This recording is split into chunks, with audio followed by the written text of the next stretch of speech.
ஆண்டவரும் உலக இரட்சகருமாகிய இயேசு கிறிஸ்துவின் இனிய நாமத்தில் யாவருக்கும் என் அன்பின் வாழ்த்துக்கள். வருவாய் தருணம் இதுவே, அழைக்கிறாரே வல்ல ஆண்டவர் இயேசுவண்டை. வருவாய் தருணம் இதுவே, அழைக்கிறாரே வல்ல ஆண்டவர் இயேசுவண்டை. கட்டின வீடும் நிலம் பொருளும் கண்டிடும் ஊற்றா உறவினரும், கட்டின வீடும் நிலம் பொருளும் கண்டிடும் ஊற்றா உறவினரும், கூடுவிட்டு உள் ஆவி போனால் கூட உன்னோடு வருவதில்லை. வருவாய் தருணம் இதுவே, அழைக்கிறாரே வல்ல ஆண்டவர் இயேசுவண்டை.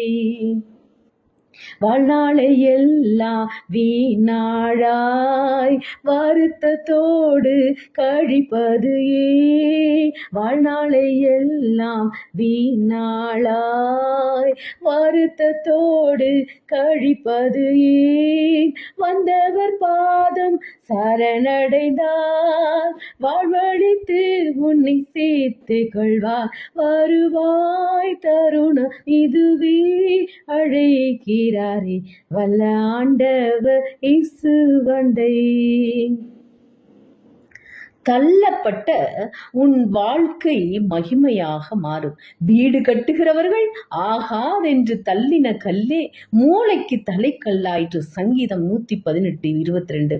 அது கர்த்தராலே ஆயிற்று, அது நம்முடைய கண்களுக்கு ஆச்சரியமாயிருக்கிறது. சங்கீதம் 118:23. மார்க்கு 12:10-11. இயேசுவை ஆகாதவர் என்று தள்ளினார்கள், ஆதலால் அவரே மூளைக்கு தலைக்கல்லானார். ஏசாயா 54:6. தள்ளப்பட்ட உன்னை மகிமையாக மாற்றுவார். உதாரணம், யோசேப்பின் வாழ்க்கை.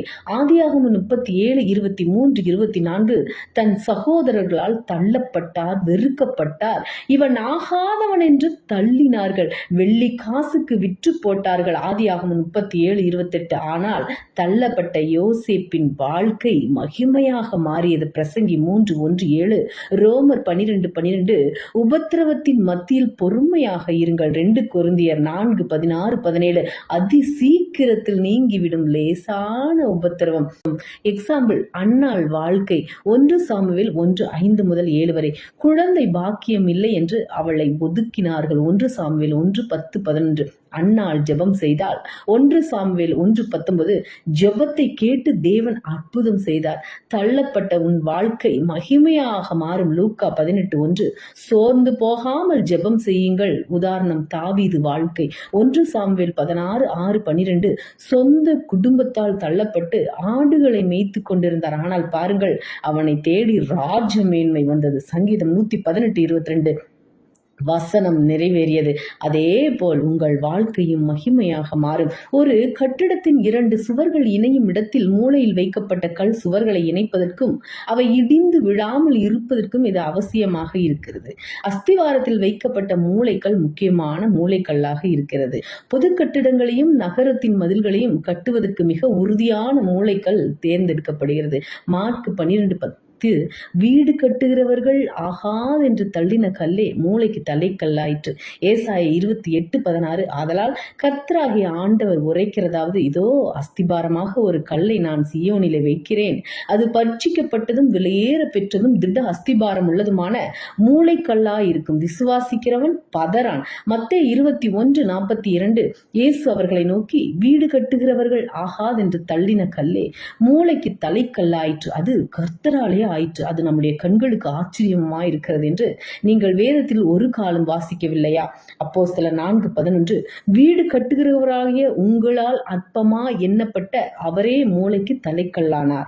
எபேசியர் 2:20. அப்போஸ்தலர் தீர்க்கதரிசி சிகல் என்பவர்களுடைய அஸ்திபாரத்தின் மேல் கட்டப்பட்டவர்களுமாய் இருக்கிறீர்கள். அதற்கு இயேசு கிறிஸ்து தாமே மூளைக்கல்லாய் இருக்கிறார். 1 பேதுரு 2:7. ஆகையால் விசுவாசிக்கிற உங்களுக்கு அது வெளியேற பெற்றது, கீழ்ப்படியாமல் இருக்கிற இருக்கிறவர்களுக்கோ வீட்டை கட்டுகிறவர்களால் தள்ளப்பட்ட பிரதான மூளைக்கல்லாகிய அந்த கல் இடறுதலுக்கு ஏதுவான கல்லும் விழுவதற்கு ஏதுவான கண்மலையும் ஆயிற்று. ஆதலால் கர்த்தராகிய ஆண்டவர் உரைக்கிறதாவது, இதோ அஸ்திபாரமாக ஒரு கல்லை நான் சீயோனிலே வைக்கிறேன், அது பரீட்சிக்கப்பட்டதும் விலையேற பெற்றதும் திட அஸ்திபாரம் உள்ளதுமான மூளைக்கல்லா இருக்கும். விசுவாசிக்கிறவன் பதறான். ஏசாயா 28:16. தேவன் தாமே இந்த வார்த்தைகளின் மூலம் உங்களை ஆசீர்வதிப்பாராக. நீங்கள் ஆசீர்வதிக்கப்பட்டவர்கள். ஆமென். அல்லேலூயா. Price God.